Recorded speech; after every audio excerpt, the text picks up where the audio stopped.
Setelah berbulan-bulan spekulasi, Aston Martin akhirnya mengonfirmasi bahwa mereka akan bergabung dengan Honda untuk mendapatkan pasokan mesin mulai tahun 2026. Keputusan ini memiliki implikasi yang besar bagi Aston Martin, karena mereka akan meninggalkan mesin Mercedes yang telah menjadi kekuatan penggerak mereka selama beberapa tahun terakhir. Kerjasama ini merupakan langkah strategis bagi Aston Martin karena mereka berusaha memperkuat posisi di grid dan mengejar keunggulan teknis. Honda, dengan rekam jejak yang mengesankan dalam dunia balap, telah membuktikan kemampuannya dalam mengembangkan mesin yang tangguh dan kompetitif. Walaupun sempat mengalami masa-masa sulit bersama McLaren di tahun 2015 hingga 2017 yang membuat Alonso geram dengan pengembangan mesin saat itu. Setelah mengalami masa sulit, mereka bangkit dengan menghadirkan mesin yang sangat kuat untuk Red Bull yang mengantarkan Max Verstappen juara dunia. Keberhasilan ini telah membuktikan bahwa Honda adalah pemasok mesin yang sangat kompetitif dan mampu bersaing dengan para pemasok mesin lainnya.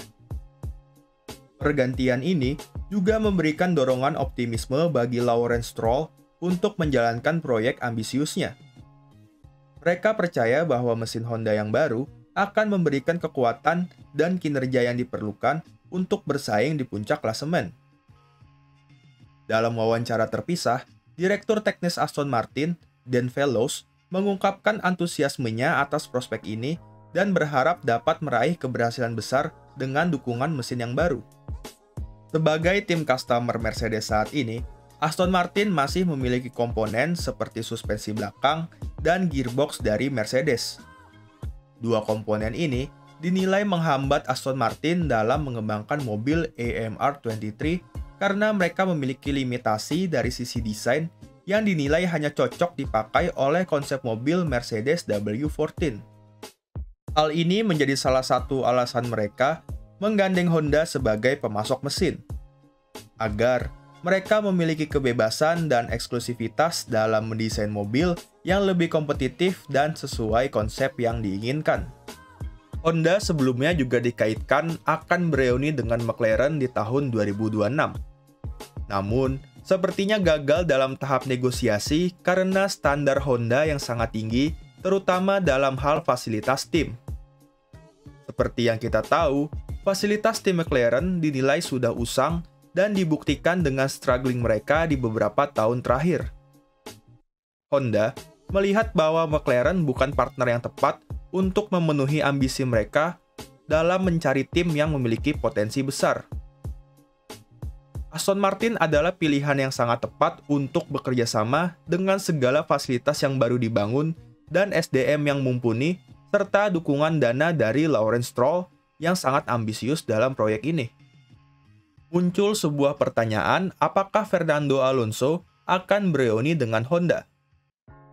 Kami tidak yakin dengan hal ini, karena usia Alonso di 2026 telah menginjak usia 45 tahun dan bisa saja telah memutuskan pensiun. Lantas, siapa yang akan menemani Lance Stroll di Aston Martin pada 2026? Muncul nama seperti Yuki Tsunoda yang bisa saja diproyeksikan sebagai bagian dari kesepakatan Honda dan Aston Martin. Jika Yuki Tsunoda bisa lebih berkembang, bukan tidak mungkin jika ia akan bergabung dengan Aston Martin mengingat jam terbang yang sudah mumpuni di tahun tersebut. Namun, itu semua tergantung situasi di Red Bull. Jika duet Verstappen dan Perez solid sampai beberapa tahun ke depan, maka kemungkinan Yuki untuk menjadi pembalap utama Red Bull sangatlah kecil.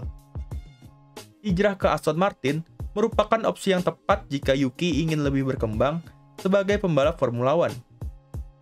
Sekian video dari kami, beri like dan subscribe untuk mendukung channel ini memberikan konten-konten Formula One lainnya.